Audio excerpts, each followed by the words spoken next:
All right. Trying a new experiment. I think this is recording my whole screen. This is going to be called naked writing or live writing. Developed mostly, to a large extent, by Harlan Ellison, the sci-fi writer, classic sci-fi writer. He developed it off a myth of a guy writing books inside of a glass box, I believe, or something like that. But I wanted to give it a go, mostly because I really wish other writers would do it. George Martin is writing book 6 of A Song of Ice and Fire right now. How cool would it be if he live wrote that while he was video recording? We could see it, or we had the video recording of the ideation, development of the plot, and the characterization of Harry Potter from J.K. Rowling, or Narnia, or these could completely change our paradigm of how writing works, how it's done. It would be incredible. So I figured I would just give it a shot. I thought it might be interesting for me to look back on. And I'll probably name it something like Jeff Martin Tries Naked Writing, Live Writing. Naked Writing might be overselling. People wouldn't know what to expect. I don't know if I can shrink this down. Yeah, I can shrink down my own video. I can see myself up here, but I really don't need to see myself very big. Otherwise, I'm just in my own way. I am going to write one of these. I'm not sure which one. I figured I would just start out with the selection process itself. I come up with tons and tons of ideas. I have 84 posts, I have 30 drafts, and 54 published on this blog. JeffreyAlexanderMartin.com is what it is because I couldn't get a shorter one. Technically, JeffAlexanderMartin.com is available, but I thought JeffreyAlexanderMartin.com has more of a ring to it anyways, so might as well go with it at that point. And a lot of these are dispersed on ideas that I've had somewhere in the past. You can see there's drafts way down here, and some of these need to be gone through and deleted because I've kind of covered them in other articles or something like that. I was keeping up with it at first, but then I started just skipping it, and a bunch of stuff I wanted to develop or generate ideas around, and I've kind of been just randomly generating ideas and not naming them that way. So it's evolved a little bit. It could probably be cleaned up. But these are the main ones up here. I think I'm going to skip these three. Stories are a type of magic that's super interesting, I think. And I believe it's a phrase I heard from Stephen King or read from Stephen King, and it's kind of true. They transport you to a different created universe, and humans kind of think magically anyways. All of our non-logical thinking is very magical and making weird correlations and such, a lot of times wrong and irrational. The personification of humans is kind of interesting. I might roll that into another article. It's hilarious. It's kind of like when we say what babies are thinking, but babies aren't thinking it because they can't think in words, definitely not English words yet, and yet we do the same thing with cats. We say, oh, the cat is saying this, the cat is thinking that.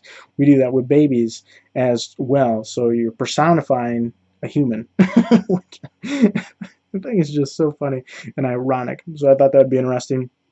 And then I was thinking about doing the first chapter, evaluating the first chapter of the 100-year-old man who climbed out the window and disappeared, which is an interesting book. And I've got my little format that I've developed, 4-stage format for evaluating stories, which I might try. But I don't think I'm going to do one of those. I think I'm going to do one of these up here. Either evaluating the machine that won the war and I have no mouth and I want to scream. The machine that won the war is a short story. They're both like 10 pages each. The Machine That Won the War is by Isaac Asimov, and I Have No Mouth and I Want to Scream is by Harlan Ellison. And they're both interesting. They're both really weird. I like them. They're cool short stories. I might evaluate them separately because I really want to do a detailed evaluation, but I don't really feel like doing that right now.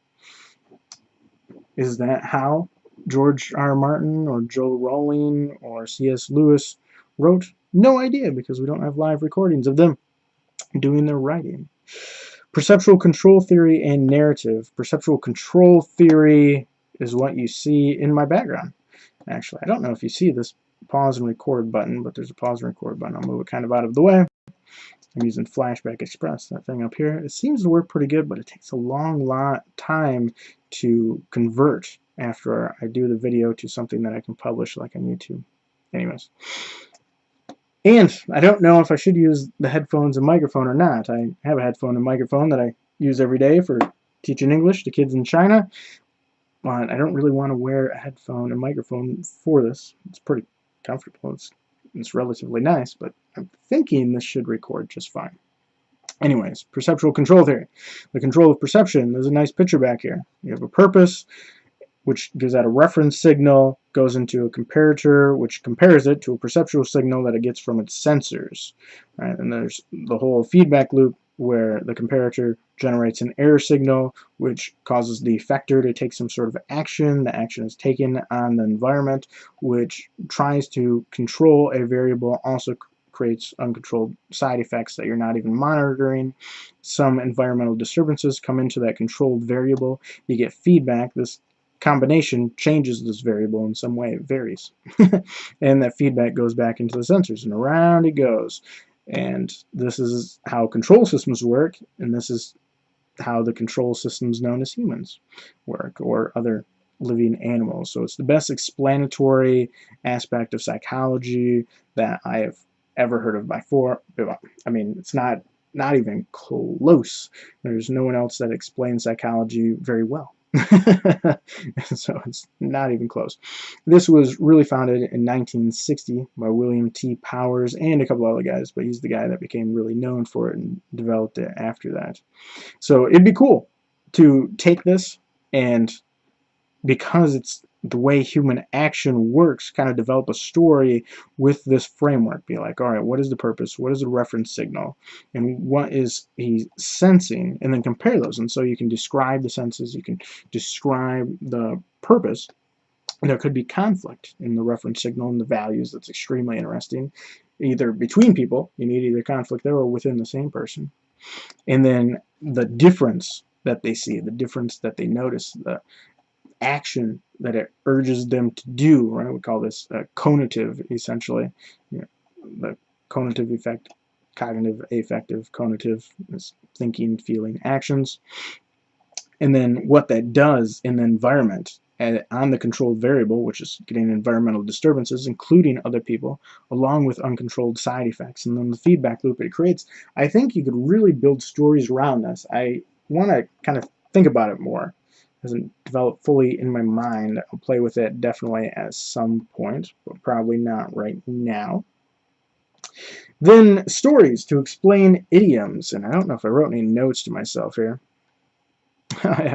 So I have an idiom dictionary, which I think would be interesting to go through, and it would be cool to create essentially fairy tales, like Hans Christian Andersen or Aesop, especially how he has reasons and morals in his stories. One of my favorites is the fox and the grapes, where a fox sees some grapes up in a tree, he tries to get to them, he can't get to them, and then he says, oh, grapes are horrible anyways. And it's an interesting part of psychology. I can't remember the specific name of it right off the bat, but you end up hating something because you can't get it. It's kind of like a spin-off of envy. It's really cool. And I thought of one.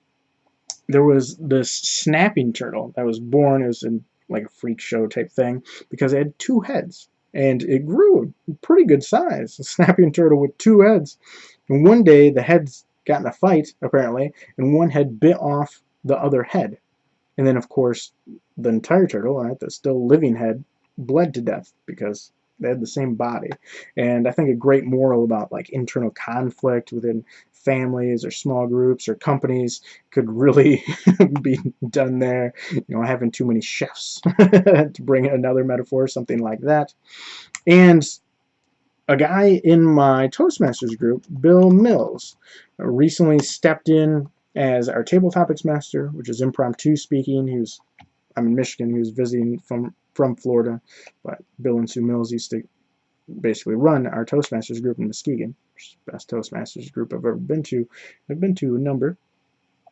He stepped in to do those impromptu talks, and he essentially did the etymology, talking and typing, little trick, etymology of idioms, right? And so you had to make up the story of why some idiom came about. Aesop's two-headed and the two-headed turtle idea is kind of different, but it goes with it a little bit.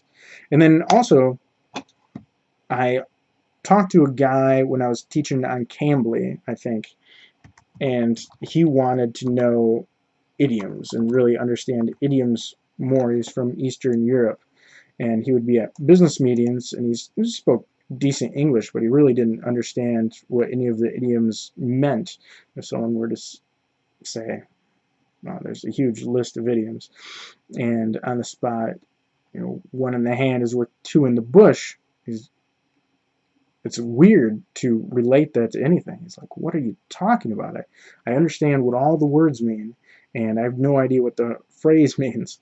So it would be cool to get those to stick in people's minds. There must be hundreds of idioms in the English language that are popular. So it'd be really cool to go through those and create stories of why this idiom exists. Some odd things, and there are historical reasons. A lot of times one of Bill Mills' things was turning a blind eye, because the Dutch were in a battle with someone, seems like it was Denmark a couple hundred years ago. They give signals on boats with flags, and the signal was to retreat. One of the captains of the ship had been injured in some other battle, some other war, and so he's missing an eye on one side, and he didn't want to retreat, obviously. So he took his spyglass and he looked at the flags to look at the signals, but he looked with his fake eye and said, I don't see a signal to retreat. And so he attacked and he won. So turning a blind eye had a kind of positive connotation at first, unless you're about following orders.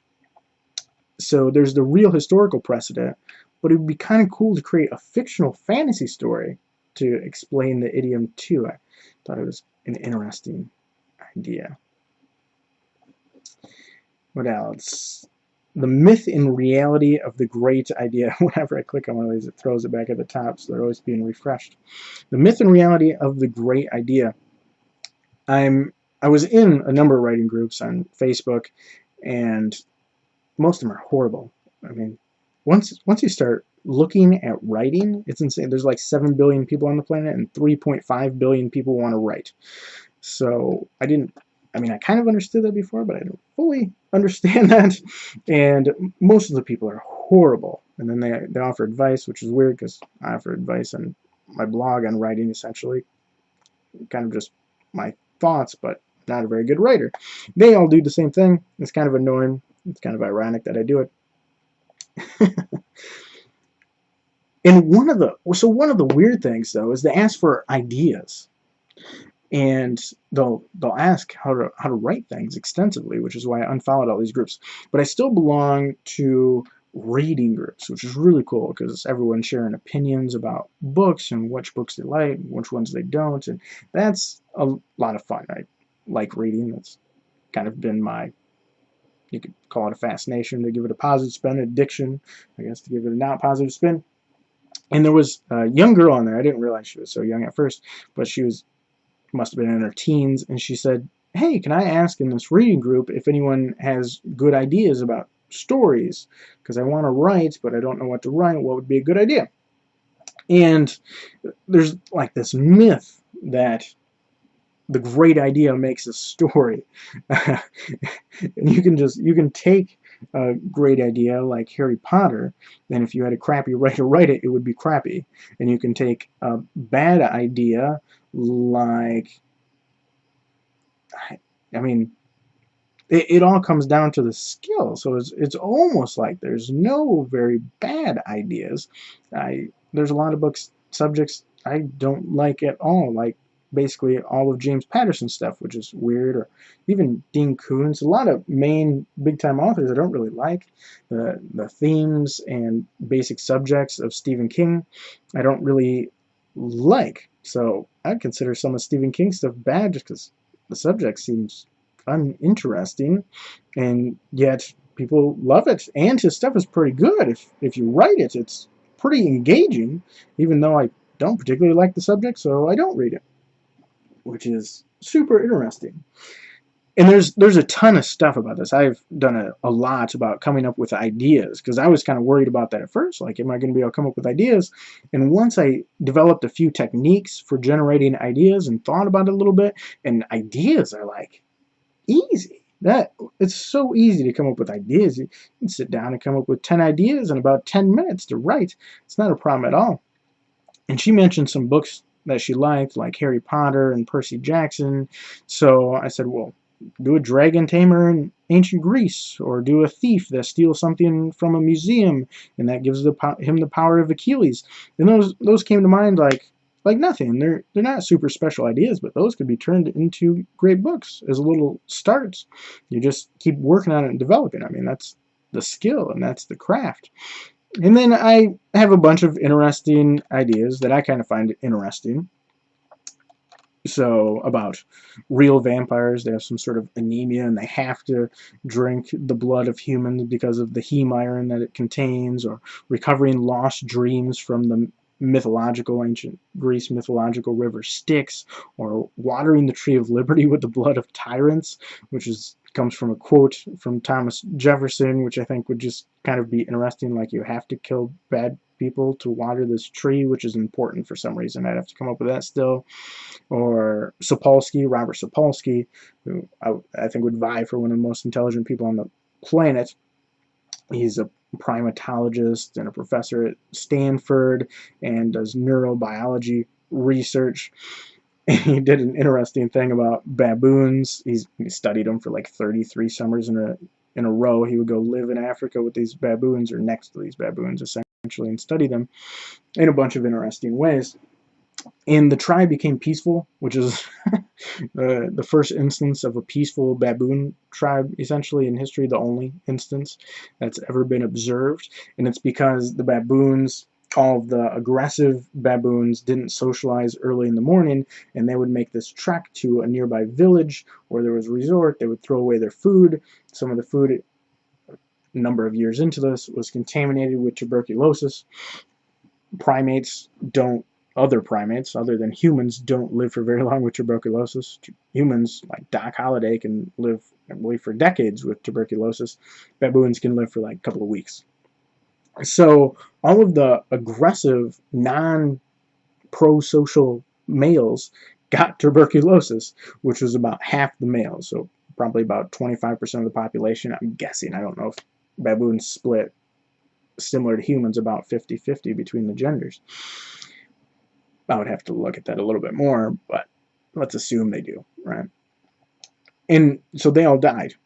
So you killed off half your male population, and the tribe became peaceful for a long time, like a decade or 2 decades.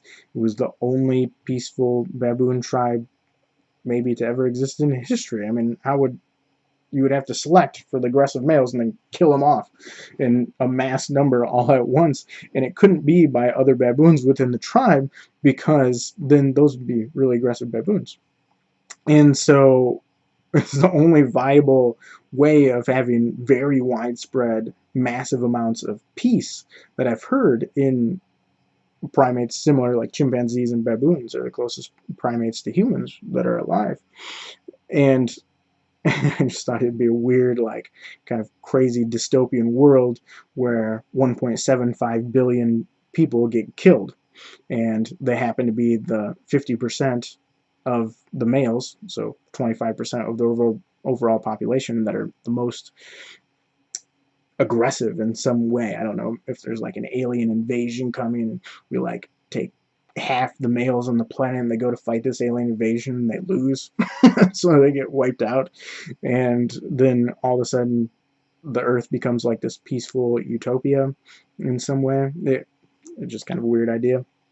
And then I gave a speech a few weeks ago, a table topic speech at Toastmasters, about someone came up with the diamond water paradox, which I should write that note in here. Diamond water paradox. And the diamond water paradox is a classic problem in economics. If you really want to know, you can look it up. Look at Austrian economics. And the key is really subjective theory of value because it's highly contextual. It's according to the situation. So there's generally context dropping, which is a major philosophical error, logical error involved in asking the question, probably the most common error in philosophy. But if you look, marginal utility is how they'll probably explain it, but if you just look up subjective theory of value, it explains it much better. Or should, you might have to piece it together. Anyways, I didn't go that route because I thought it might be kind of boring, so I went with that diamonds are made from leprechaun blood, and De Beers is covering this up somehow, and it's a big conspiracy. And I thought that might be interesting, the hunting of leprechauns to drain them of blood to turn into diamonds. It's kind of a crazy Stephen King-esque idea, but I thought it was interesting, so I wrote it down here. The myth and reality of the golden age. So many people always say, oh, the past was better in some way. And who was it? Douglas Adams had something about this where, like, whatever technology exists when you're born, you just take as a given. It's normal. Whatever technology that comes out when you're 15 and 30, you think is cutting edge cool stuff. And whatever technology comes out after you're 40, you think of as like too new and flashy and some sort of digression in some ethical way. And this seems to be kind of like the golden age. People seem to think that there's this great period in history at some point, not realizing that if you're in the United States and probably Europe too, you're living at the easiest point to live in history. You definitely have the best chance of surviving, right? Without modern medicine, I would have died of scarlet fever several times over when I was young, and I probably would have died from some other things by this point. So there are golden ages like Florence, I can't remember the time exactly, but Michelangelo, Da Vinci were in that golden age, and it kind of happened. But in general, they don't really exist. But you could, if there was something very important in the blood that was being diluted, for instance, magical blood that existed and is carried through a heritage, so it dilutes over time as they mix with non-magical people, right? Kind of reminds me of Harry Potter from the evil perspective. Then maybe there would be, like, the further back in history you go, the more magically powerful the people were, and the further forward in history you go, the less they become. So there is a golden age, and the further back you go, the more golden it is, which would be kind of interesting. I have a thing here about Jim Butcher and a bet he made, because there was a huge debate online between a bunch of people on if the idea is important or if the skill of the writer is important. Jim Butcher comes down on the skill of the writer, and he decided to prove it. Apparently it started when he was fairly young, and he bet a guy that he could give him two horrible ideas, give him two lame ideas. And actually I have that pulled up right here. Kind of part of the interview on fantasyliterature.com. Give me two lame ideas, and I will write a book about them and publish it. And the guy did it. The guy gave him the 13th Legion of Rome, which was kind of one of their special forces legion. It has a bunch of legends about disappearing above Hadrian's Wall and why Hadrian's Wall was built. And then Pokemon. And he combined these, and he came up with not just a book, but a best-selling epic series of 6 books called, what was it, Codex Alera. 6-book epic fantasy series that he made from what were supposed to be the combination of 2 lame ideas, and a great book couldn't be made from it. But Jim Butcher had the skills and made a great book series from it, which is just super interesting. So I think that kind of proves it definitely takes a step in the right direction. It's anecdotal, but how can it not be? It'd be hard to gather statistics over this. Jim Butcher has the skills, so you can give him a lame idea, right? Lame idea, and he can write a best-selling epic fantasy series about the lame idea, or even 2 lame ideas. And scuba, I thought, just like something about swimming underwater, I don't know, eating a weed, breathing, turning into a fish, discovering a magical land, whatever. You can come up with ideas all day. You are always innovating on other ideas because you're integrating or differentiating ideas. That's just how the mind works. Feral kids, I don't think I spelled feral right there. Feral kids are always interesting to me. I think I saw a documentary on them when I was a kid, and things like Mowgli in the Jungle Book or Tarzan of the Apes are real. They're not common, but they're very real, and it's super interesting. It's amazing. It kind of shows how imitative humans are, right? That tabula rasa type idea. Humans aren't tabula rasa. We definitely have stuff from our genes and natural tendencies and patterns that are built in, but a lot of those patterns make us really flexible, and we're very imitative in everything, including our desires, right? And that's mimetic desire from the philosopher Rene Girard. And I mean, that's just proven by feral kids. It's incredible. And then cults and charismatic leaders. I find charismatic personalities super interesting. So I thought it might be interesting to come up with some ideas around those. And then basically write this article like the myth and reality of the great idea. Like, oh no, I can't come up with ideas. And like, it's super easy to come up with ideas. And that's not the issue at all. It's like sitting down and doing the work that's hard, or having the mental clarity to do the work, or developing the skill of doing the work. Like, all that stuff's hard. Ideas, not so much. And why I'm reading 4 novels at the same time, plus 1 nonfiction book. This is kind of interesting. I don't know. I might do this one. I should put this link into this other article. Myth and Reality of the Great Idea. Jim Butcher bet. Put this link in here. Don't need an extra space. Save that. That way, I can just come back to that link when I want to write that article, so I can directly quote from his comments about that bet and source the article. Why I'm reading 4 novels at the same time, plus 1 non-fiction book. Yeah, I think I might go with that one. So the books I'm reading right now are over here. Elantris by Brandon Sanderson, because Brandon Sanderson is he's a good writer. It's very solid writer. This is the first book I'm reading from him, but you can tell very fast if people are good writers. And I mean, a lot of times in the first sentence, almost definitely the first page, if it takes you the first chapter to figure out if someone's a good writer, you probably haven't read that much.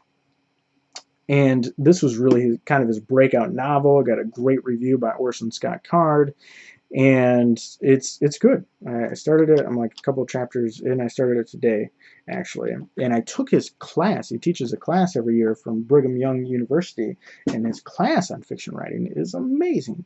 So I wanted to read one of his books and see it in application, and he lives up to it. It's very cool. His class is awesome. I should take it again. He gives it every year. Some of the videos are out on YouTube. You can pay to take it this year, but it's like $800 or something, because college classes. And I mean, it's just him standing in front of a whiteboard like a little guy with a tape recorder.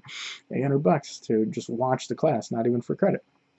Or you can just go on YouTube and find the videos of other people that have recorded. Super good. Like the book. So I'm reading that one right now. And I'm reading The 100-Year-Old Man Who Climbed Out the Window and Disappeared by Jonas Jonasson, which this is his first novel. He was a reporter before this. And it's an interesting, comic, crazy adventure. You can tell by the title.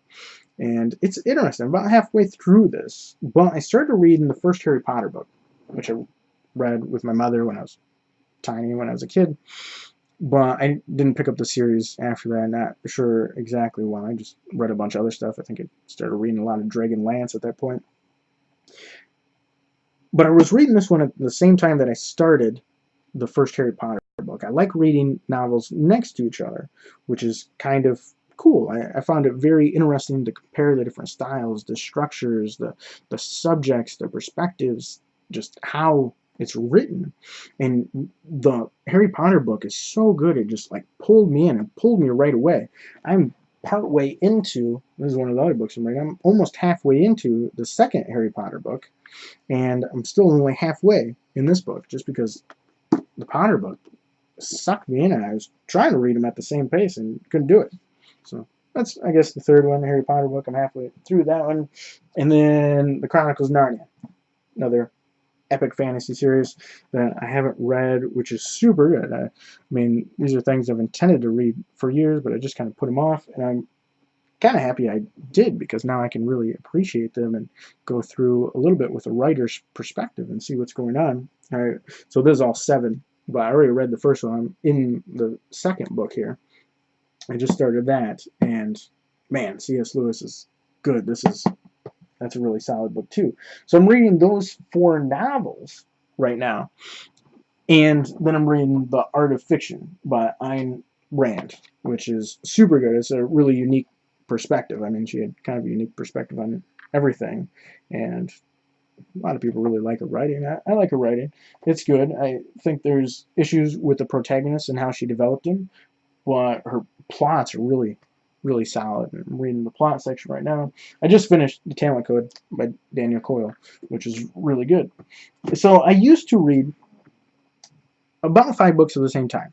Now, this was before I knew I had Klippel-Feil syndrome, and I wasn't having too many symptoms from Klippel-Feil syndrome.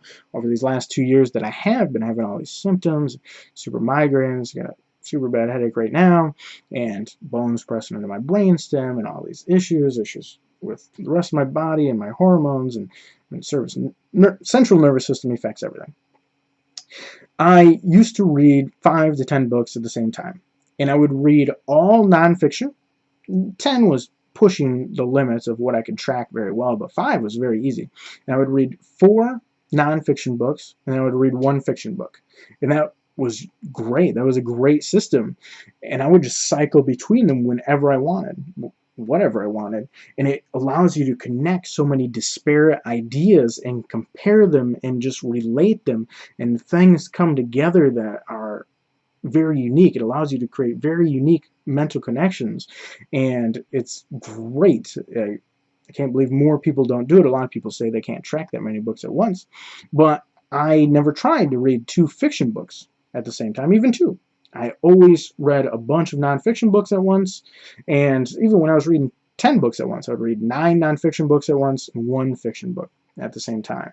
And when it was that intense, I would read something really light, like a Percy Jackson book or something that's really easy, so you don't even have to think about it. And I always thought tracking plots and characterization would be difficult in multiple novels, but not true if you have a good writer, because they've developed their world, they developed their characters, and they developed their plots really well. They're logically structured and connected and woven together. And now that I'm reading the fiction books at the same time, it's amazing, because the plots and the novels and the characters and everything don't flow together, but you compare them. You naturally, you have to compare them, and you can see the difference in styles, and it's so interesting. It's kind of like enlightening and super enjoyable, I found. And then you get pulled into one book more than the other, and you can switch, which is the main part of why I started doing that, because as soon as one book kind of stalls a little bit on you, you become uninterested, you jump, which is why I moved so much faster through Harry Potter than through this, because I would read this, and at first it really took off, but I think the plot line is kind of fizzling out. It's like forcing the plot about halfway through the book. So if he would have written half the book, I think it would have been super great.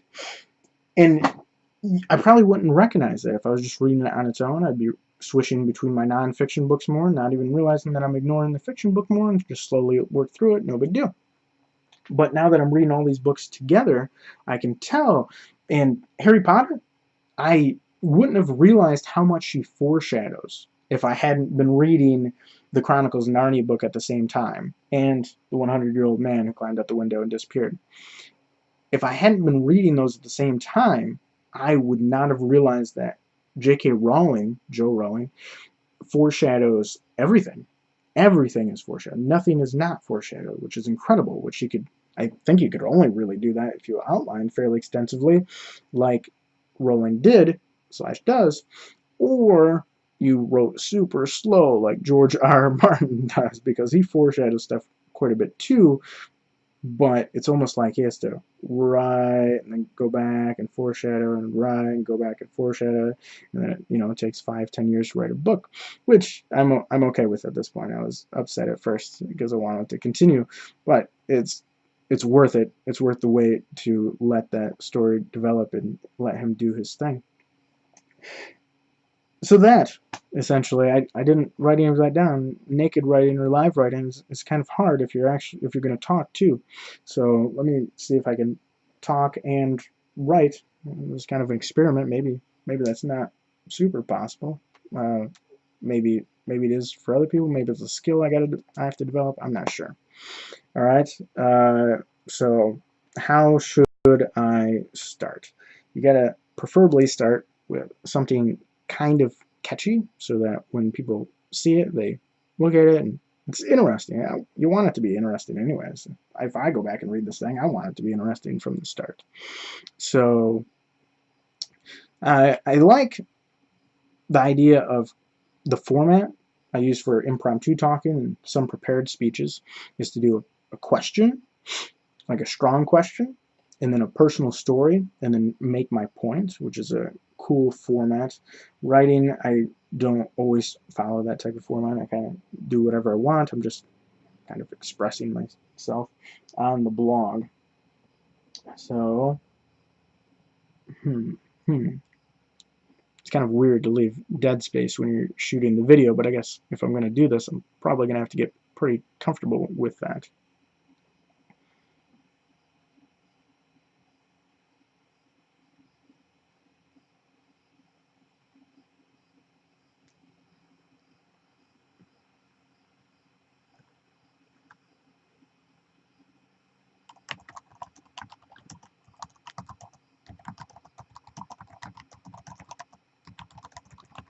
How many books can you read at the same time?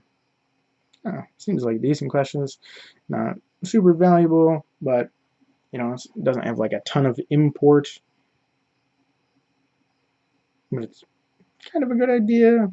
So I'm gonna have a hard time talking and writing at the same time.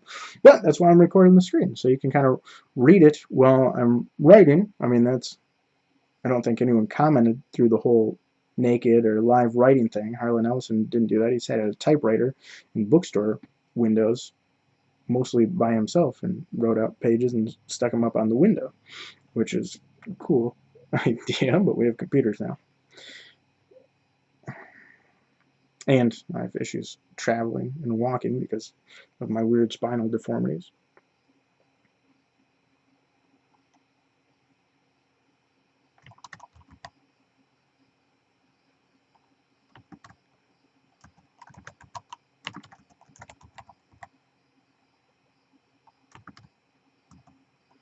This is really kind of like a weird grammar situation, but that's kind of how I want it to look, almost with more spacing. Like I could put like ellipses in between them, but I want the pause when you're reading. I sped I did some speed reading when I was young. I trained myself how to do that with some at-home courses, and you can improve your speeding. You can speed up like a couple 100% with a very little bit of practice.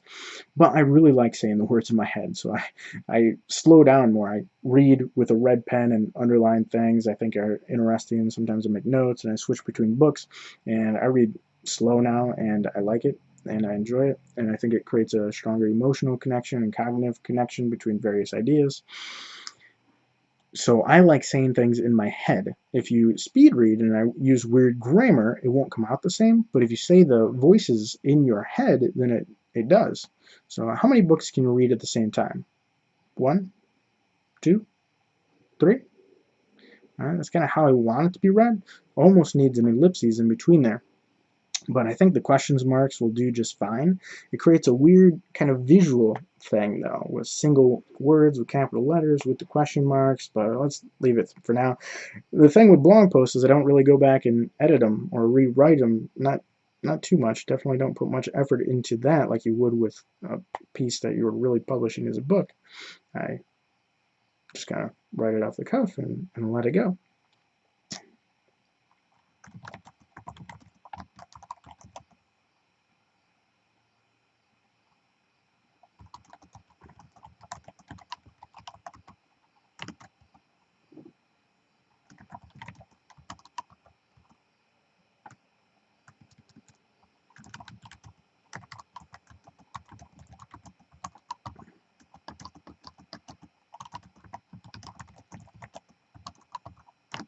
Man, a lot of questions. A lot of every sentence in question, every word a question.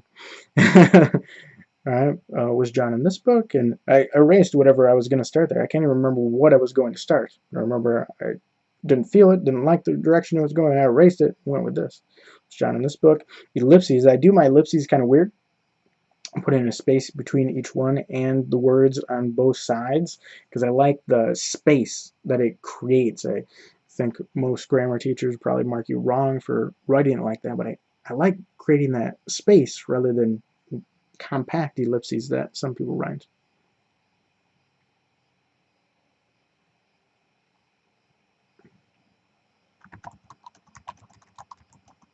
Nah, another question is going to be too much.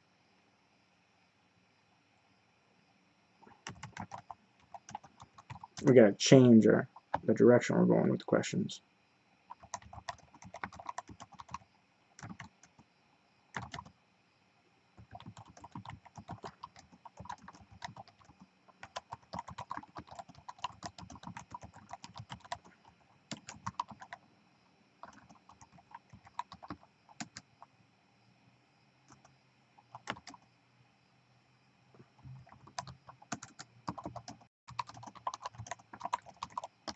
Yeah, that's an alright sentence. There's almost something really strong there. It's kind of like using questions to guide someone's direction in a certain, or attention in a certain direction. And how many books can you read at the same time? 1, 2, 3. At what point do you get confused? Was John in this book, or was it that book? Have you even tried it? You're kind of like jumping. It's a little confusing because you're jumping from focusing on the book to what the reader is focusing on. But I think it's fine. It's a lot slower to write with the camera if I keep making comments. I was afraid to read multiple novels at the same time until I fell in love with it. That's kind of cool. It's combining fear and love. I like the contrast. It could be made in a sharper way, like really create that juxtaposition, conflict, but I'm not going to work on changing that specific sentence right now. In a novel, you'd want to make that sentence really strong, I think, and maybe I'm developing bad practice by not doing that, but I think it'll be fine.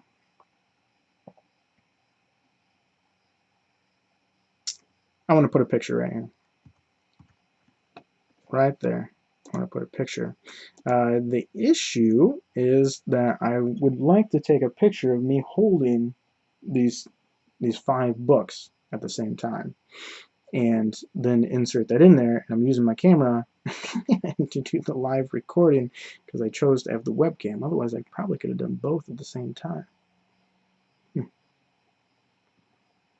It's nice to be able to see myself over there, though. See what I look like in a camera, especially if I hold a book up or something like that. So this is where I would insert the picture, though. So I'm going to go ahead and kind of leave that like that, and I will put a picture in there after I get done doing this recording of holding up the books.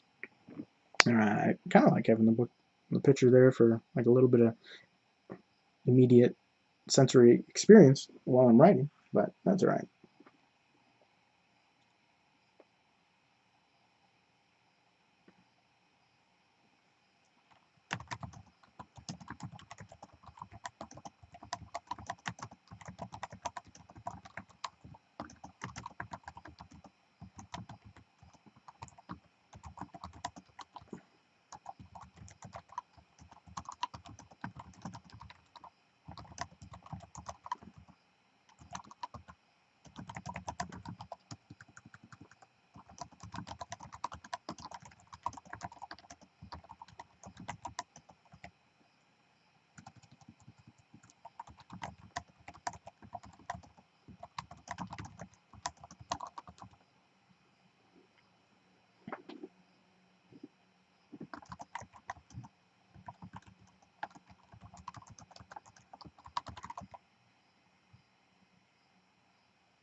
was thinking about saying something while I was trying to put that ellipses in.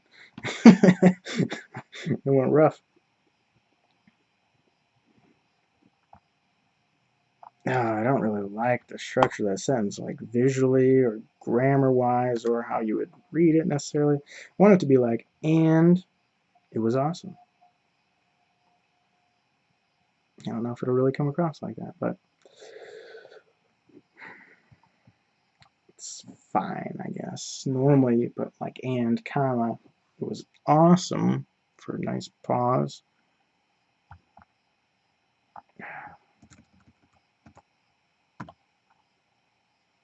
Yeah, I guess that'll work. That'll work just fine. Kind of better than the ellipses at that point, I guess. I think, maybe.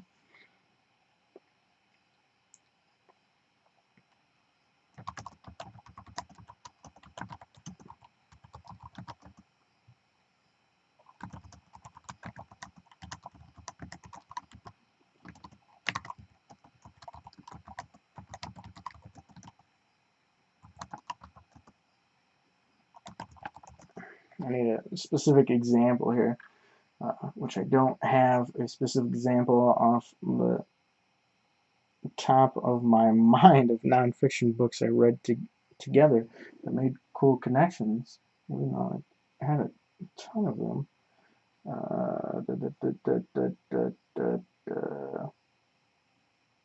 Alright, I'm going to use Mimetic Desire. Something about Mimetic Desire from Rene Girard.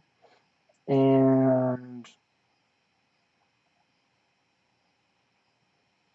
something about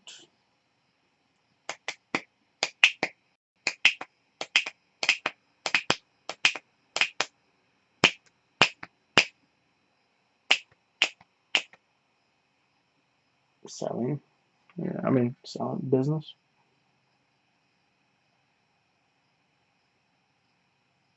Maybe a memoir.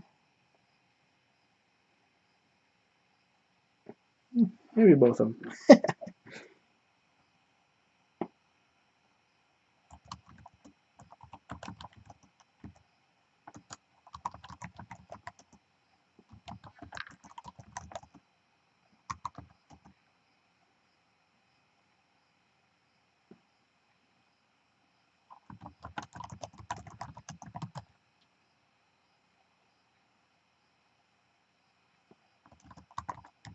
Oh, something's gonna get a crazy one.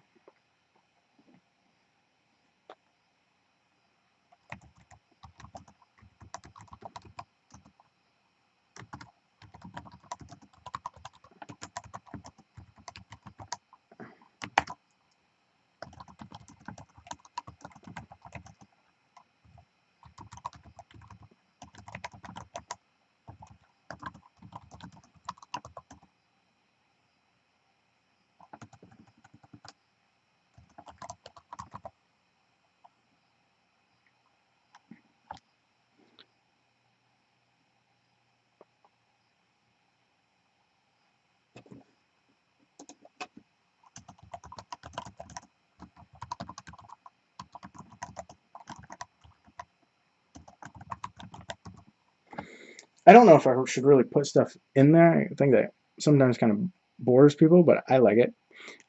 So if you're reading a book about how humans imitate each other in almost every way, including their desires, called Mimetic Desire from the philosopher Rene Girard, you're supposed to have that little weird thing above the E.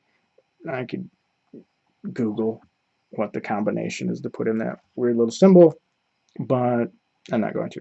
Close enough. Rene Girard. And you know, it might be better to say, like, if you're reading a book about how humans imitate each other in almost every way, including their desires, and a book about business strategy, and a memoir, just skip the whole called mimetic desire from the philosopher Rene Girard. But, like, if I was reading it, I'd be super frustrated because I couldn't look it up. Now they can Google mimetic desire, Rene Girard, and come up with so much information and educate themselves about that I like it. So I put those weird types of notes right in the material quite often, quite a lot. Gerard. Ooh, did I spell it wrong?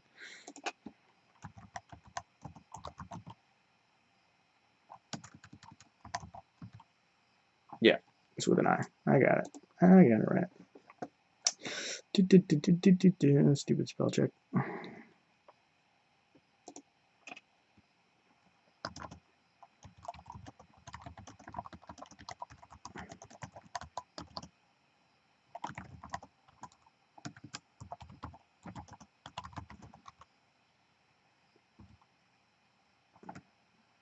Turn this into another paragraph.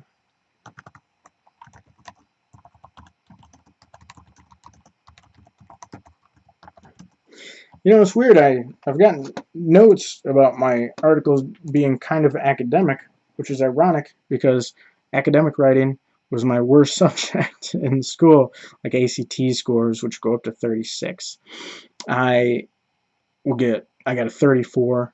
I only took the ACTs once, which is kind of weird. Should have taken them more. And according to my numbers, I qualified for full ride scholarships. I didn't even know to apply for it. Very odd. But I got a 34 in the reading section, which I feel like should have been challenged because I still kind of doubt that I did that poorly out of 36 on a reading comprehension test.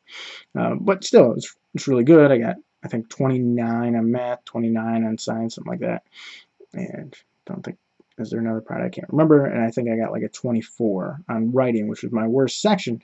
And I hated academic writing. It was so formalized and structured. You need an intro and make 3 points, and 3 points, back up your 3 points, and a conclusion to say what you already said, and blah, blah. Hate it. Don't like it. Don't use it in my speaking. Don't use it in my writing. But I get comments that my writing is pretty academic, which is weird. And I wonder if it's just those little notes or what. And recently, I mean, in this last year, a few months ago, I did my tests for philosophy in my first course, the only course I'm going to do, from the University of London, which was cool. I wanted to bring something different to philosophy, and I mean, it's been done, putting philosophical concepts into stories to make them more digestible, but it's not done, I think, nearly enough because philosophy is highly not digestible. And I thought academia might just reject it. You know, you send these essays in, it's a very unique setup, but you send these essays in to the University of London, professors read them and give you a grade, and I thought they were going to throw these things out, essentially, and they gave me a solid B.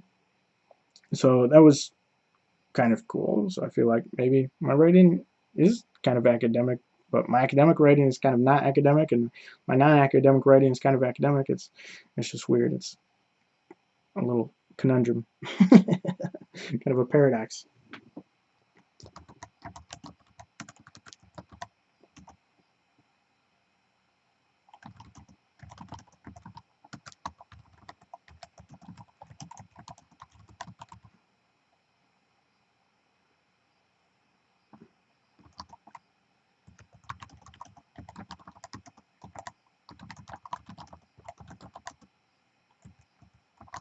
I think I remember that, right? Relational frame theory.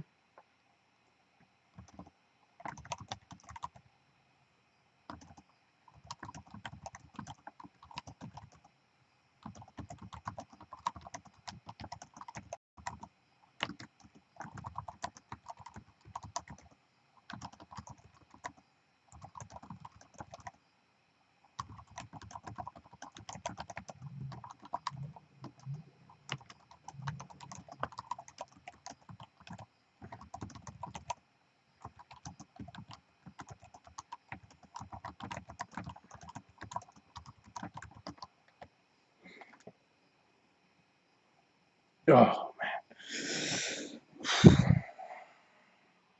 I only have neck adjustments. We went from 6, we're down to 2, just on Tuesdays and Thursdays. But riding in the car, all those little bumps really jack up my neck, really throw it out of alignment. And I rode to Grand Rapids for a riverboat ride with my mother, which is awesome. I love the riverboat ride. The riverboat ride is no problem. It's flat and it's easy, but riding to Grand Rapids is an hour. So 2 hours total driving that day, a little bit of walking, not very much walking, but a little bit of walking, and the impact just throws my neck out of alignment. I get a little bone that presses on my brainstem and totally jacks up my central nervous system, and it does not take much. Obviously, 2 hours of driving, and just my entire spine feels so uncomfortable and painful, and my head hurts, and it makes it a lot harder to think clearly, especially if I let it go. because I mean your central nervous system is being impinged. So not only is it causing a bunch of damage to your organs, which statistically, as a class, really lowers the life expectancy because of organ failure of people with Klippel-Feil syndrome, and it also messes with my working memory and kind of sedates me almost. It's very odd. Other than the pain that keeps you awake, you're sedated. But I have an adjustment tomorrow, so I'm looking forward to that. It kind of happens the next day that I feel better, so I'll feel better on Wednesday. Which, anyways, I feel crappy was my point, and I know why.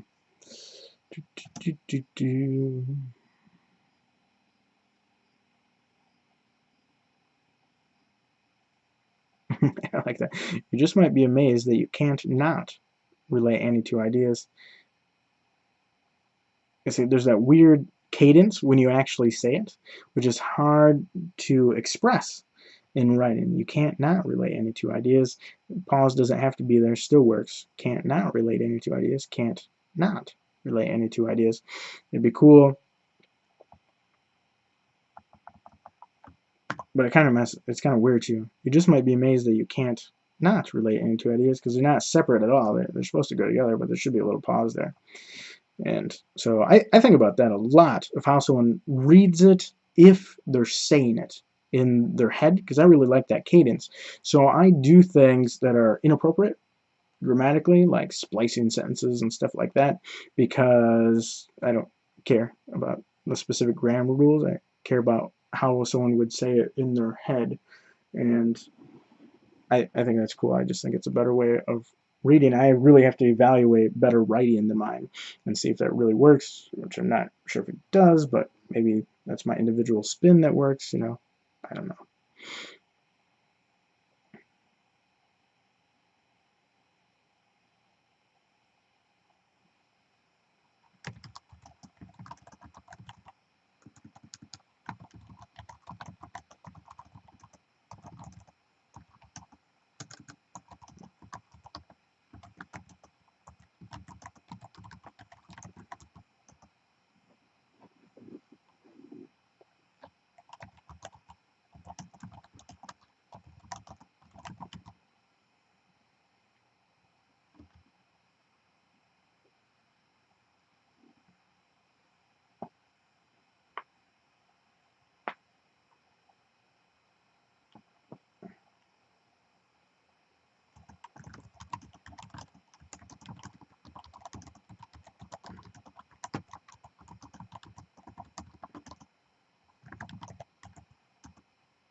Argument process through in the breakdown through the it probably capitalizes that.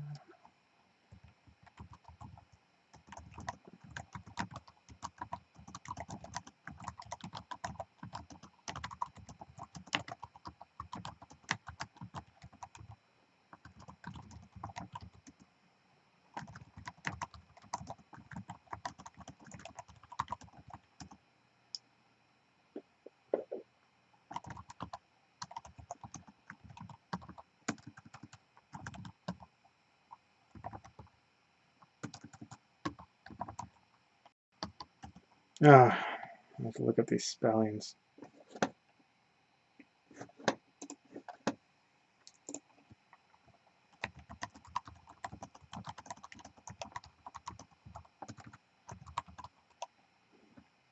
Timothy Galway, I think I got it. Timothy Galway, yep. Obviously not a super formal way of checking spellings, but Google's pretty good. The origins of consciousness. That can't be it. That's not the right way of doing it. So we got to look it up a little more formally. Origins of consciousness in the breakdown of the bicameral mind. In the breakdown of the bicameral mind.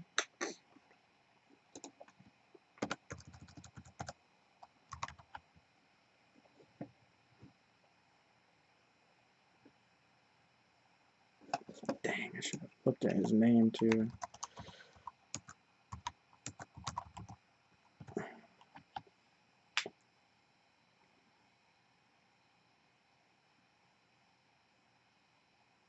Julian James. Yes, got it.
Well, that's a really weird way of doing that, isn't it? Oh well.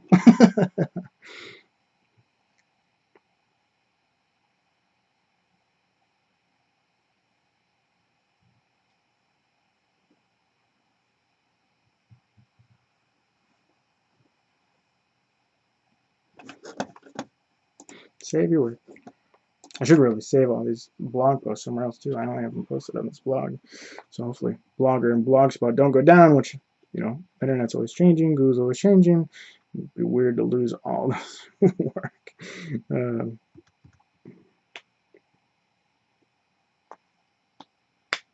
am I going? I don't know.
Nope.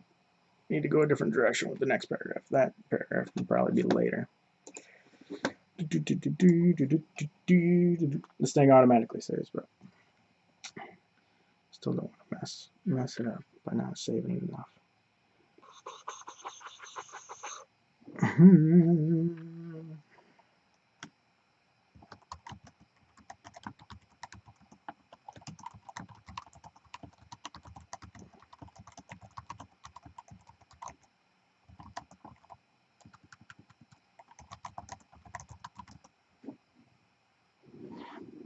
Oh, a spider just bit me. Oh man, a spider just bit my foot.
Fan.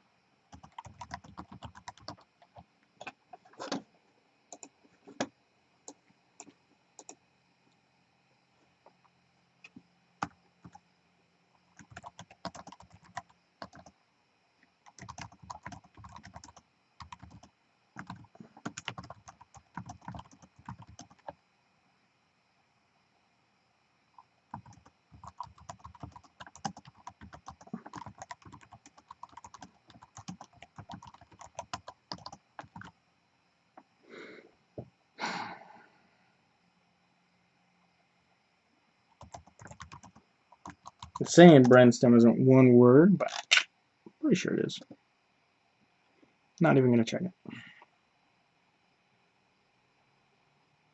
Seeing that those weird commas at the beginning, first of all, I'm starting with but, right? But is like reverses causality. Not quite. So continues causality on this, so this. It connects causality. But negates. Right? It says blah, blah, blah, right? X, but Y. Means X kind of isn't that important, kind of negates it. So it's a major change in direction. And I'm changing direction over this whole last paragraph. This last paragraph, I'm like building up how much I'm reading and how this method allows, like, fans this and, right, this obsessive direction. But then I got sick in Kenya. No, yeah. But then I got sick in Kenya and I had a bone in my neck pressing to my brainstem. So there could almost be a comma there if you wanted to pause. But then could almost be combined too. Nah, I'm going to go with the way I originally wrote it. Felt good at the time.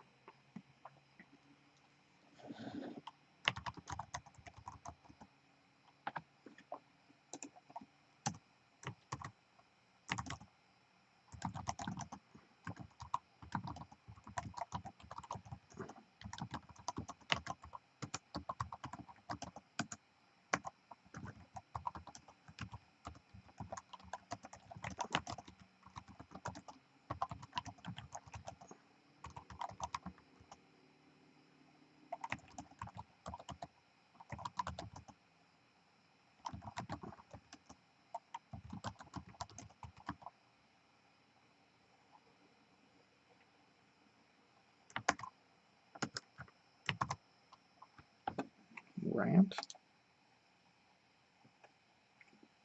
Damper, tamped, or raped. Jeez.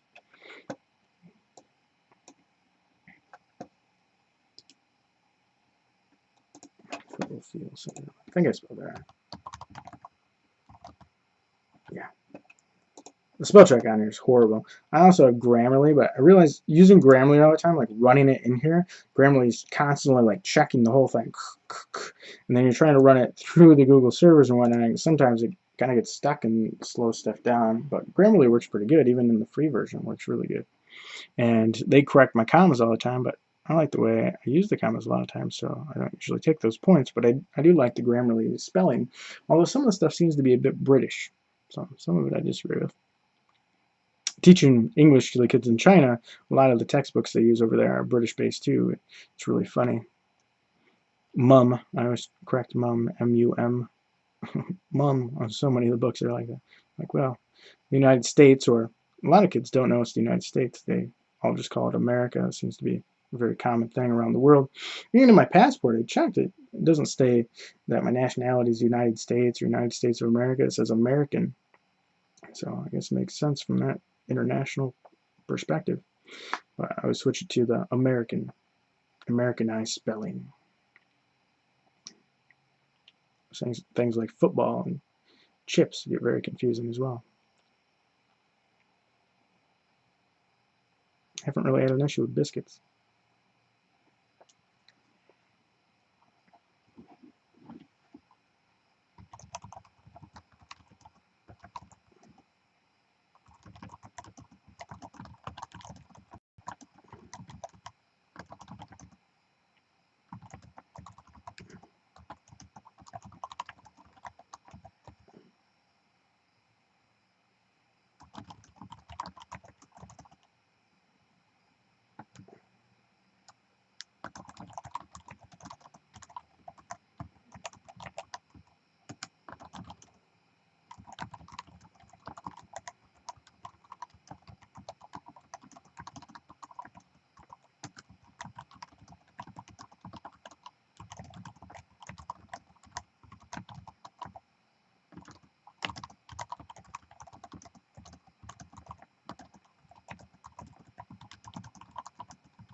Do, do, do, do, do, do, do.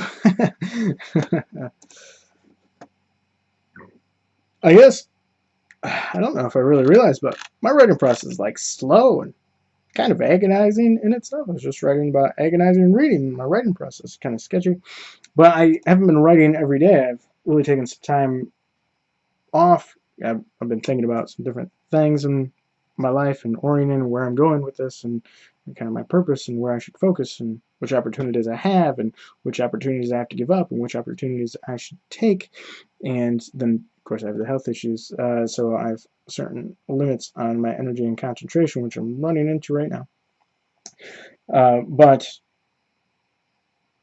it fades pretty quick, especially when you're learning a new skill. If you don't not practicing it every day, it fades. I think at times I write a little faster, smoother, and a little more fluently than this. But right now it's rough. Just kind of trudging along here.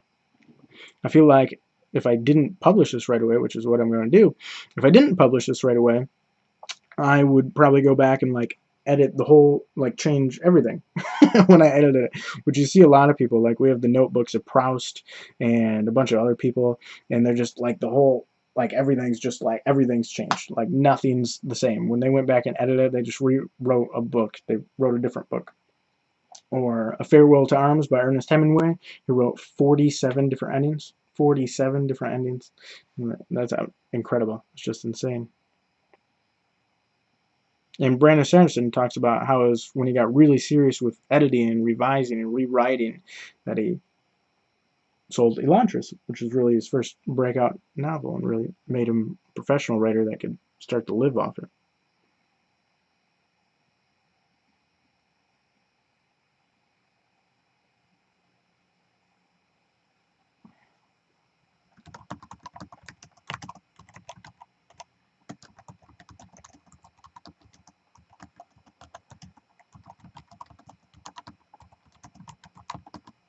I don't know if that's like a weird sidetrack, just kind of throwing in the issues I have, but it kind of seems important to connect things. I don't know.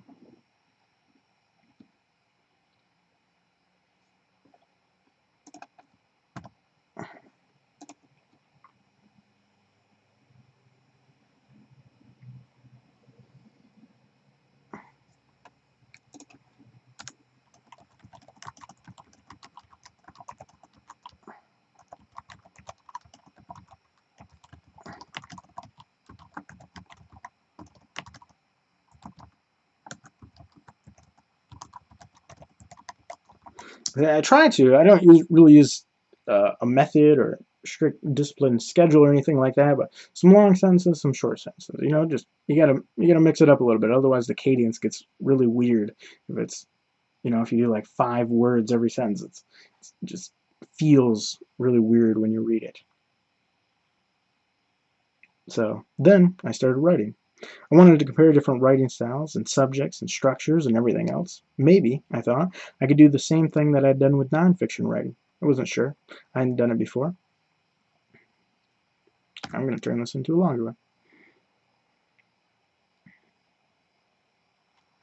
And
That's interesting, isn't it? Very weird sentence.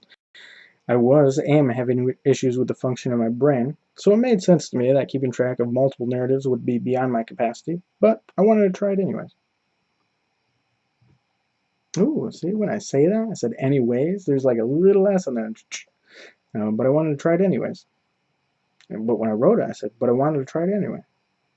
But I wanted to try it anyway. But I wanted to try it anyways. But I wanted to try it anyway. I like anyway better. So I have a slash in there. I've got essentially some spliced commas, a but and a so that I don't need, but I kind of like it. I kind of like it, right? Because I could say I was having issues with the function of my brain. It made sense to me that keeping track of multiple narratives would be beyond my capacity. I wanted to try it anyway. It'd be cool to break it up like that, but am having issues with the function of my brain, so it made sense to me that keeping track of multiple narratives would be beyond my capacity, but I wanted to try it anyway. It connects all three together. One is a causal connection, one is a negation, and I kind of like it, right? It's a style choice. It's a style choice, and if you had like an English instructor or an editor or a writer, probably a professional writer, a good writer, a wannabe writer, probably everybody would have an opinion on whether this is right or wrong. But I think to a large extent, it's highly subjective. I like the idea of connecting those ideas together instead of keeping them separate. I like the idea of separating them too. I like it a bit either way. I think it'd be very hard to compare. I'd really have to dig into it to compare the two different sentences, which at times needs to be done, but not on this, not now.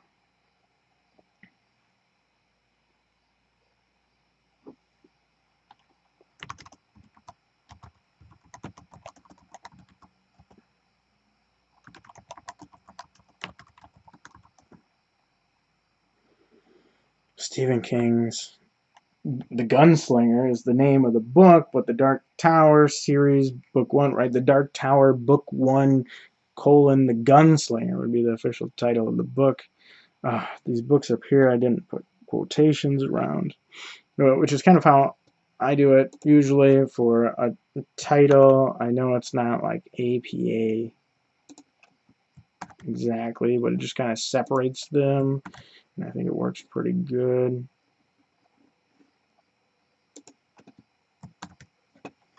I kind of like reading it that way. It's decent formatting. All the formatting someone made up. Seems like some people don't realize that at some point someone said, you know, we should format it like this.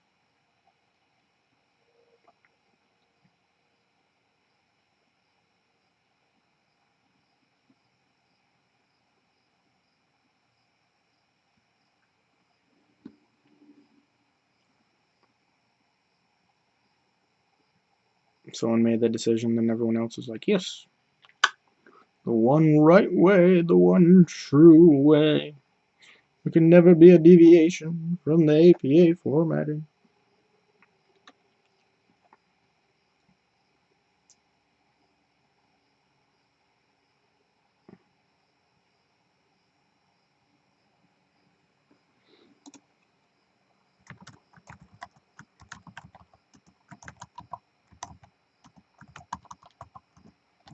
I'm not going to look up officially how he wrote it in there. I think it's like that. Dark Tower Book 1, colon, The Gunslinger.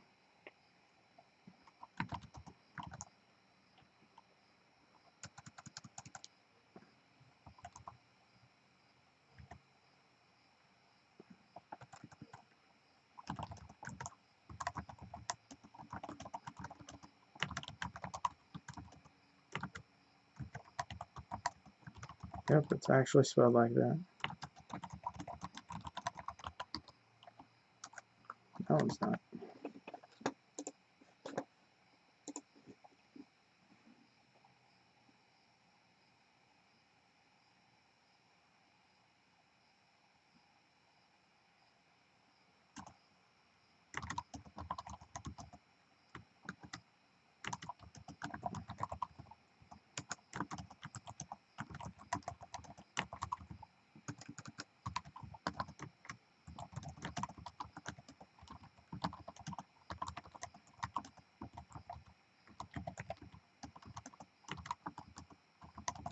I've really had to work on contractions, using contractions.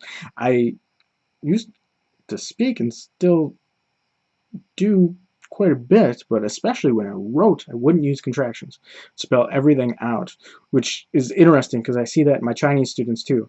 They'll read contractions as the two words. They will say, but I do not usually like his subjects, so I would never. They'll say all the separate words instead of saying them together, which is kind of funny. And I used to write like that, but I think it sounds better, especially since you're saying it ahead, right?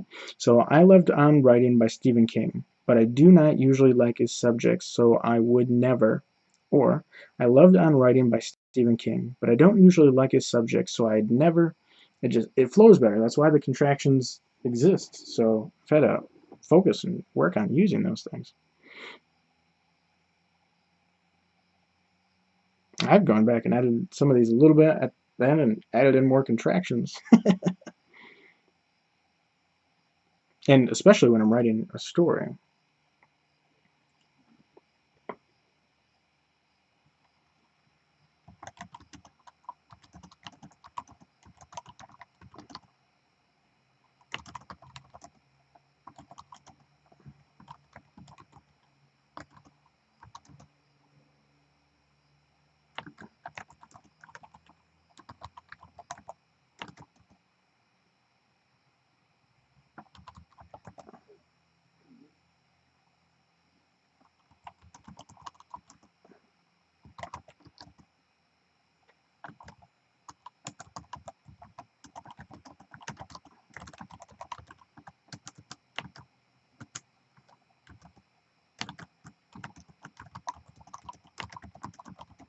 I have no idea how long I've been writing, but it seems like entirely too long for these few words I have.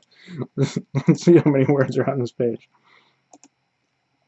600 words, 601 words. So I don't usually write this slow. It's weird in the video. It's definitely slowing me down. And I think that might go away. I'm not sure. Maybe it won't. Maybe I'll just ignore the video. I won't talk to the video as much. I'll just kind of record it. I think this video is going to take forever to render. It's obviously a little hyperbole, but it'll be close to forever.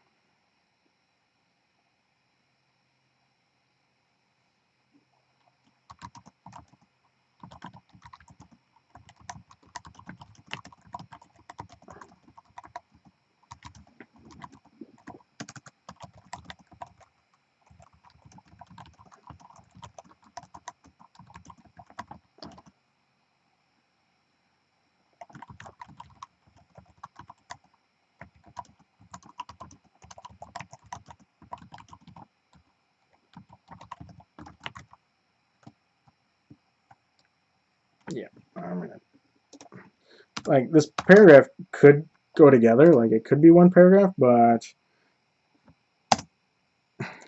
people like seeing white space. I like seeing white space when I read, and so I try not to make huge paragraphs. And I've been criticized by some other writers on Schema, which I publish these things on, too, about not having enough white space and bolding and having certain titles and yada yada yada. But I don't really want to do that. I just want to write the thing. So.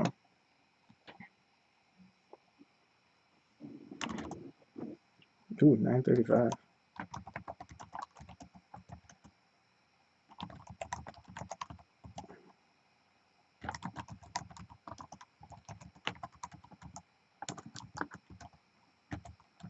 I gotta go to bed soon. Work in the morning. 6:30.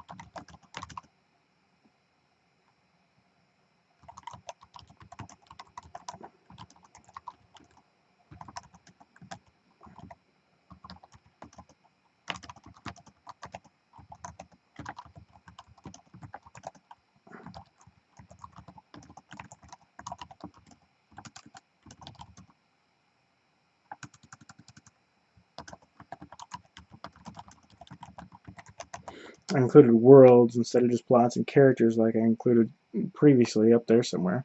Can't remember exactly where. I really should make those connect so it's either 2 and or 3 instead of 2 up there somewhere and 3 down here, but I'm not going to go back and do that.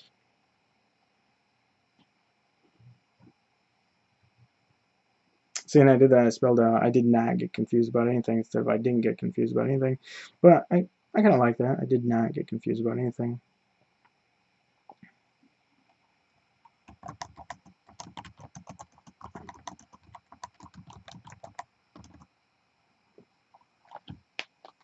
Oh, well, I had like 3 ideas of what I was going into about this, and then I started talking to the camera, and I forgot what I was going to write next.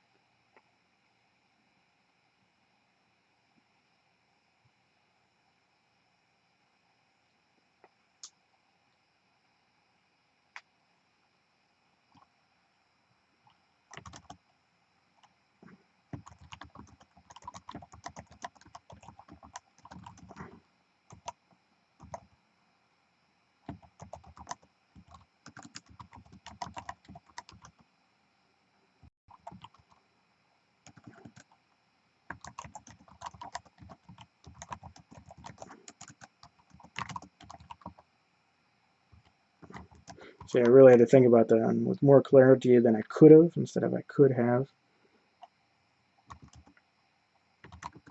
And there's no one I'd. I'd read them, right, not simultaneously, but sequentially.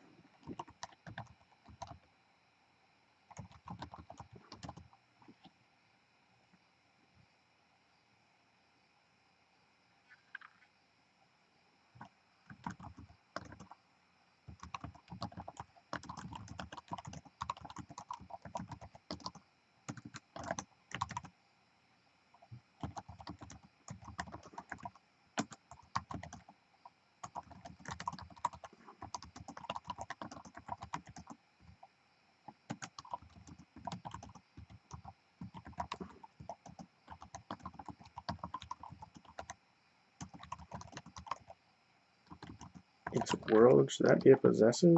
No, it is, because it's with a possessive doesn't have an apostrophe.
So I switched over to the second person there.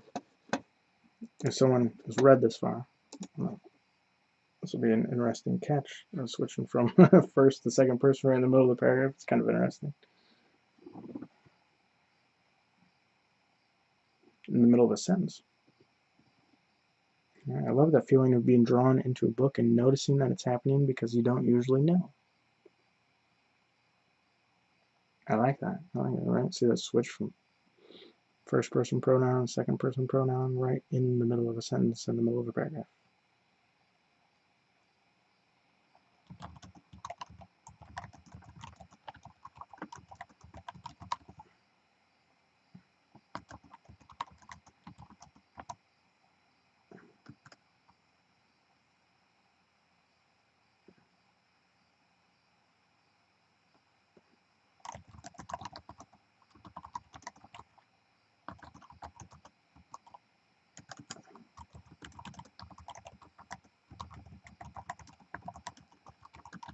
Oh man, my computer's heating up. Running this running the screen capture software at the same time that I'm writing on this blog, which is updating on the server running through the internet. It's a lot running through the computer at one time apparently. And it's 90 some degrees out today with like 90% humidity or something ridiculous for late September.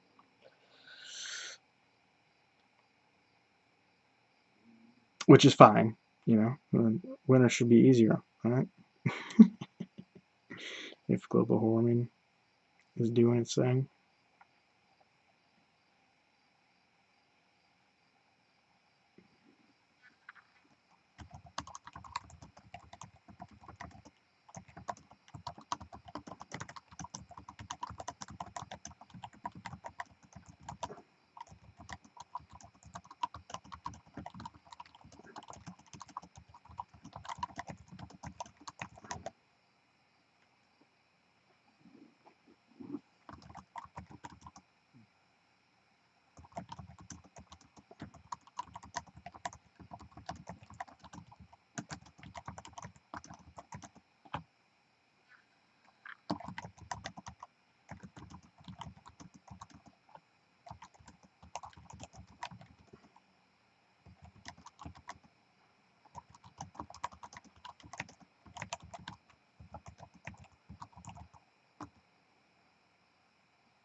Oh man, no, I think I actually read another book, not sure which one, at the same time that I was reading the first Chronicles of Narnia book.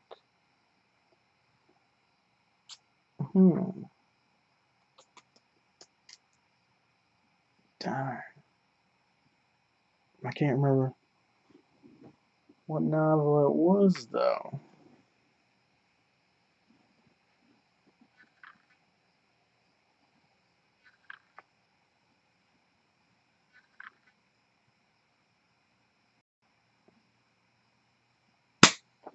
Man, I'm not sure.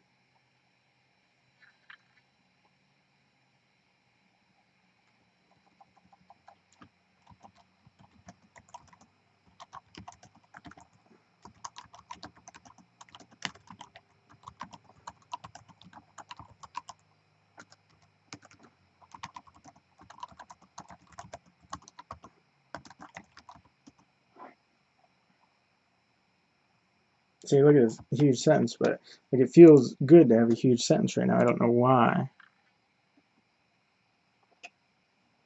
because I kind of want to connect these ideas. I want you to like just take a little breath and keep going on this, and kind of make it like a string of little books here, so it feels like whew, like that's a lot.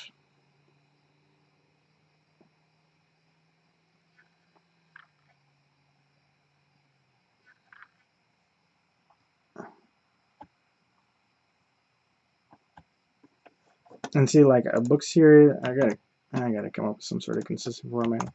Should that be in quotations because it's a series? I don't know. And like when I do Harry Potter, I'm just gonna do the name Harry Potter, which isn't even really the name of the series. But no, I'm not gonna do it because it's not like the official name of a book. But this one is.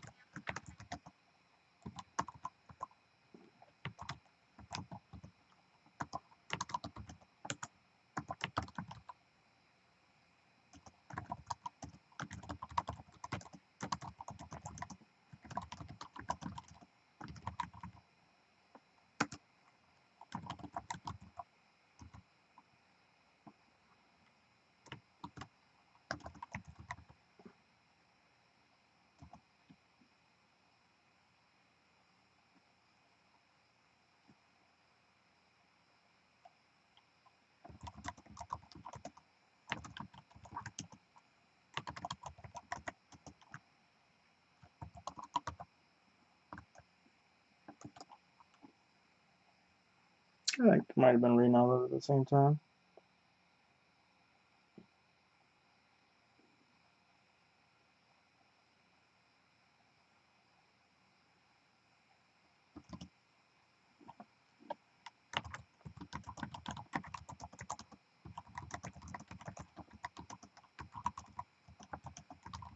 I think that should be side dash by dash side, but I don't feel like there's a need for that side by side.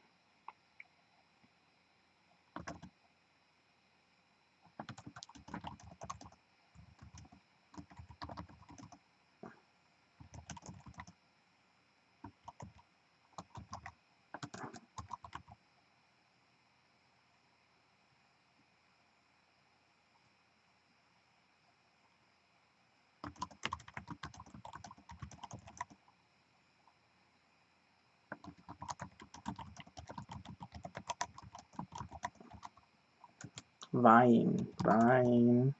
Ooh.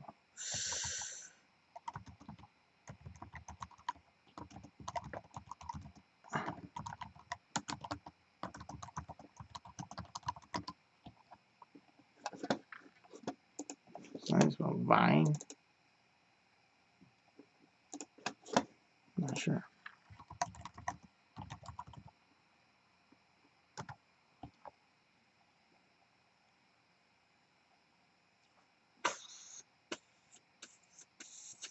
Yep. Present participle. Participle.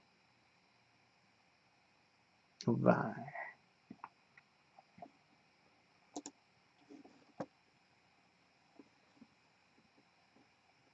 For you love your.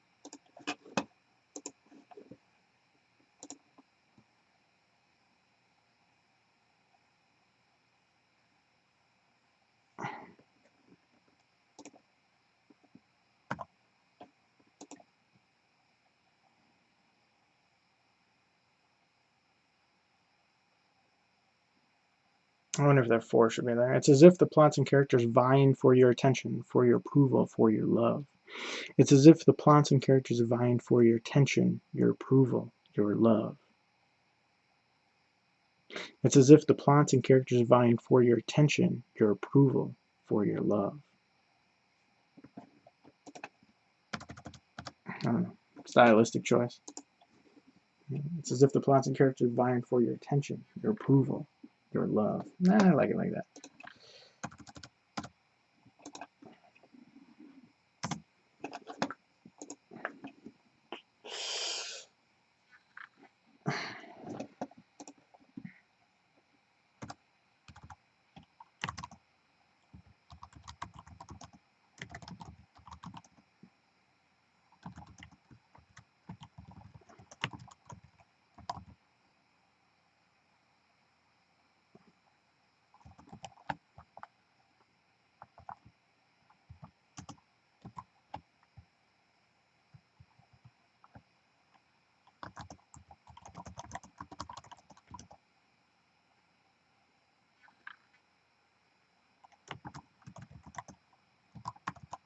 Stupid title. It's a cool title right up until you have to type it or like tell someone about it.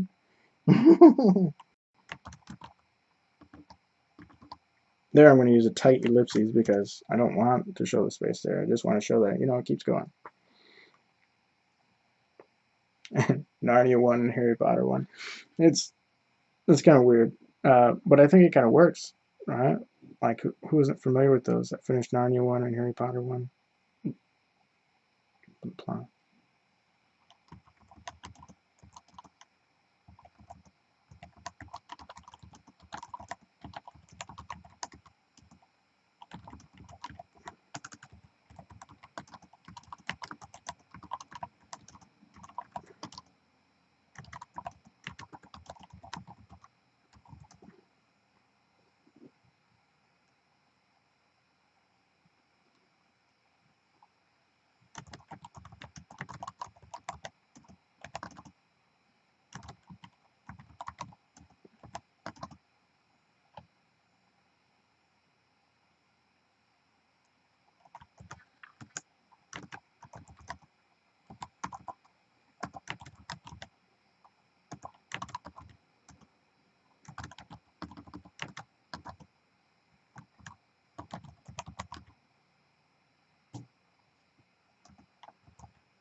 Yeah, is that my 4 novels? Yeah. Harry Potter 1, 91, The 100-Year-Old Man. Or Harry Potter 2, 92, The 100-Year-Old Man. Elantris by Brandon Sanderson. I'm going to go and. Right there.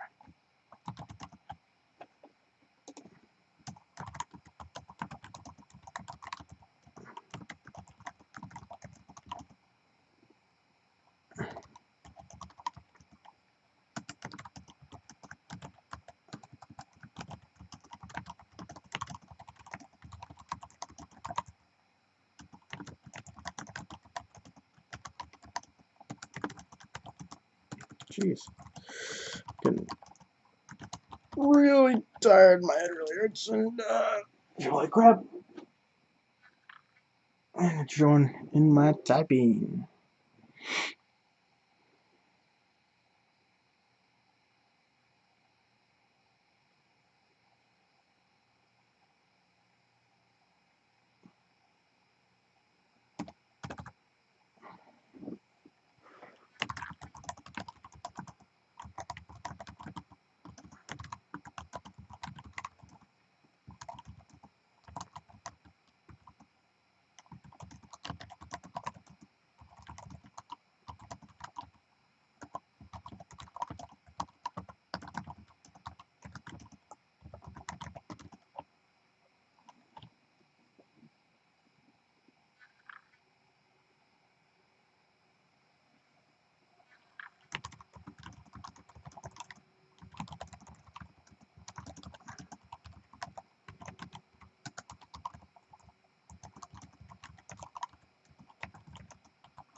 Saying would not.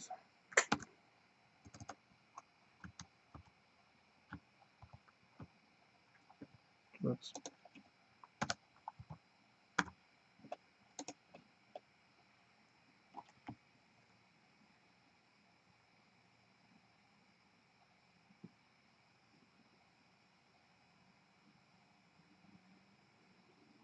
I need a third thing, right? I'm making connections that I wouldn't normally make, relating things that wouldn't normally be related.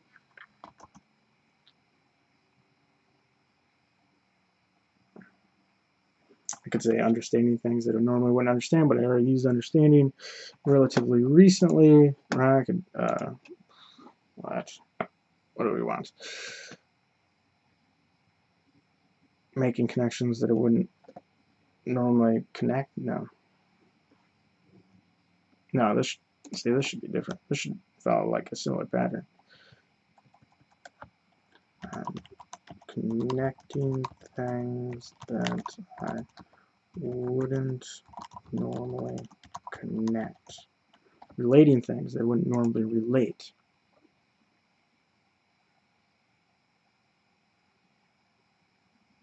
And noticing.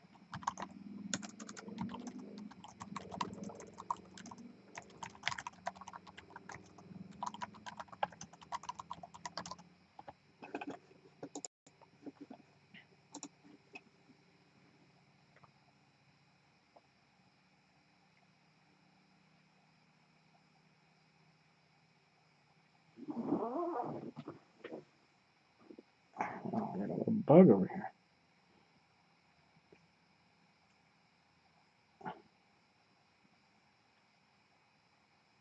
Don't know what kind of bug it is, but it's dead.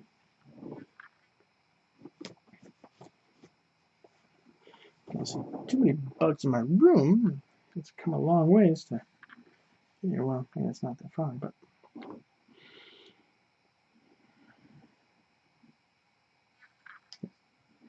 Bitten by a spider. Another bug crawling across the floor.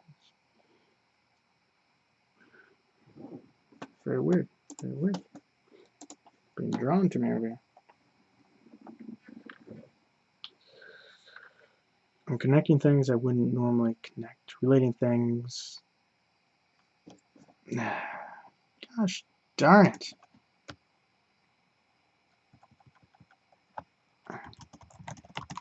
Wouldn't normally relate. There. I'm connecting things that I wouldn't normally connect. Relating things that I wouldn't normally relate, and noticing things that I wouldn't normally notice.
I hate this grammar rule too. So, comma, and then the other quotation mark.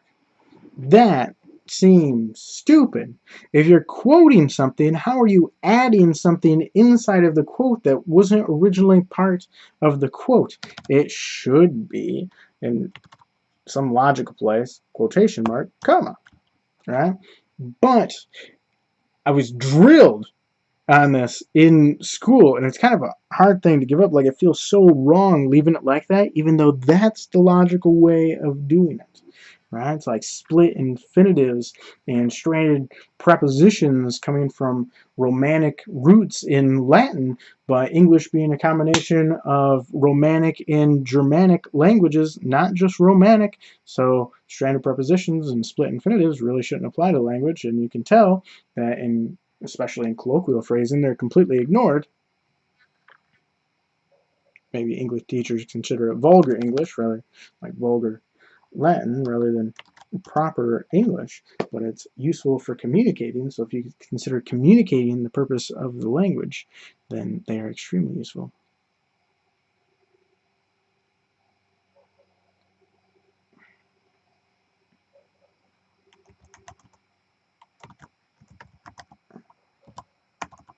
Oh, I'm getting tired of typing this down. Title. Even though I've shortened it up.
There we go. Now I know what to study, and I can use some of the best natural abilities of the human mind to make myself better by finding the differences between the works and integrating the patterns that I find. It's beautiful. Differentiation and integration. The mind doing its thing.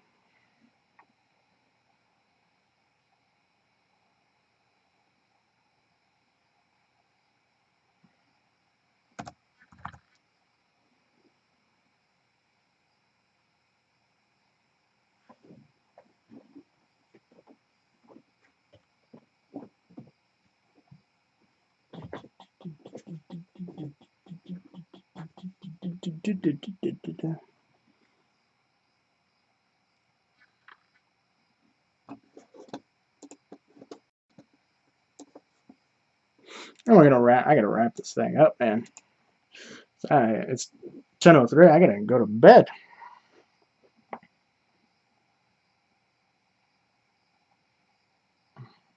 I still need to eat some now. I couldn't go without eating for a while, but I'm still going to eat something. And I'm gonna try to upload this video. I have no idea how long it's been running, but I feel like it's been a couple hours. So it might render for like a few hours, and I don't want to stay up for that. Maybe I'll let it render and then like post it in the morning or something. It's the 25th of September, 2017, right now.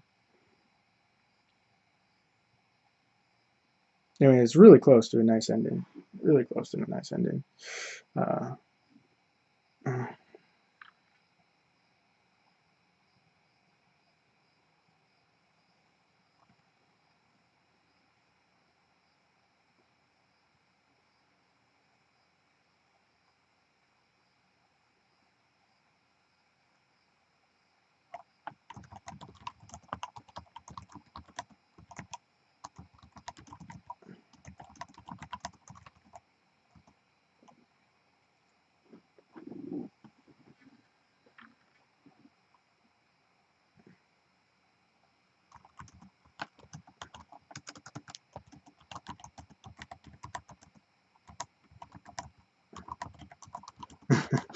I don't think I'm going to go with this. Reading multiple stories at the same time is my most recent experience of enlightenment. I mean, it's kind of true. It seems a little too powerful for what it is. A little too much emphasis. But I mean, it's kind of true.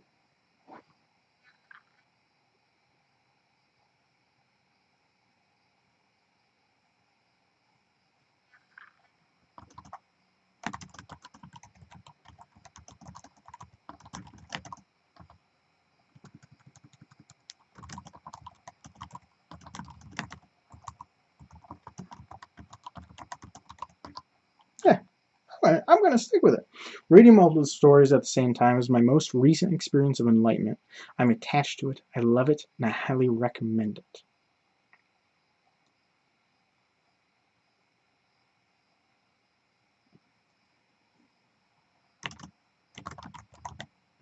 Later, at some point.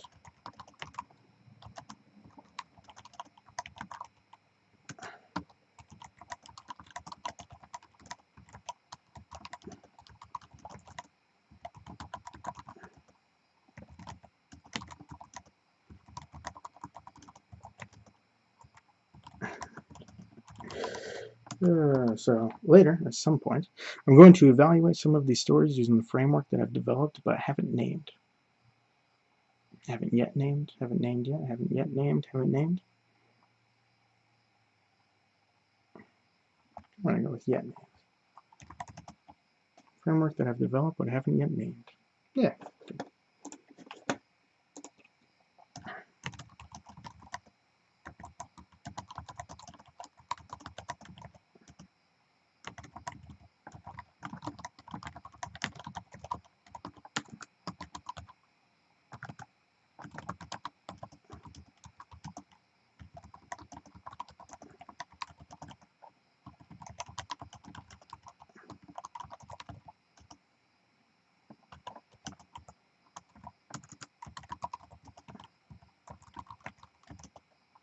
Artistic skill. Is that overselling it? What's the difference between art and entertainment? That's something I want to cover in a separate article or a different one or one on its own or something.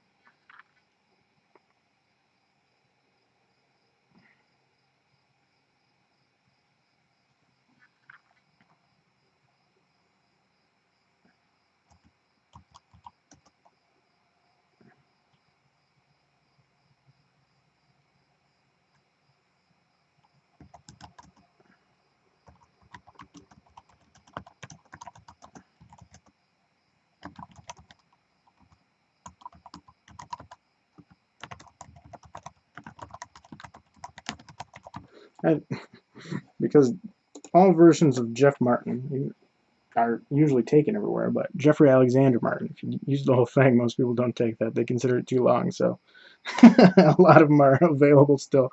So I take a lot of them. So patreon.com/Jeffrey Alexander Martin, bam, mine. Facebook.com/Jeffrey Alexander Martin, mine. JeffreyAlexanderMartin.blogspot.com, mine. JeffreyAlexanderMartin@gmail.com, mine. JeffreyAlexanderMartin.com, mine.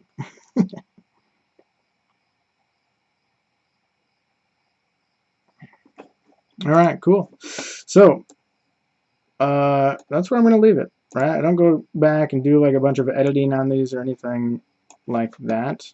They're kind of just like documenting my journey, which is kind of interesting for me. I like it. I get some feedback, and it turns into a bit of a conversation. I don't have comments turned on my blog because I don't want to like monitor that and deal with that, but people can comment on Facebook, although basically no one does, and people can comment on the other places that I posted, like Medium, but basically no one does either.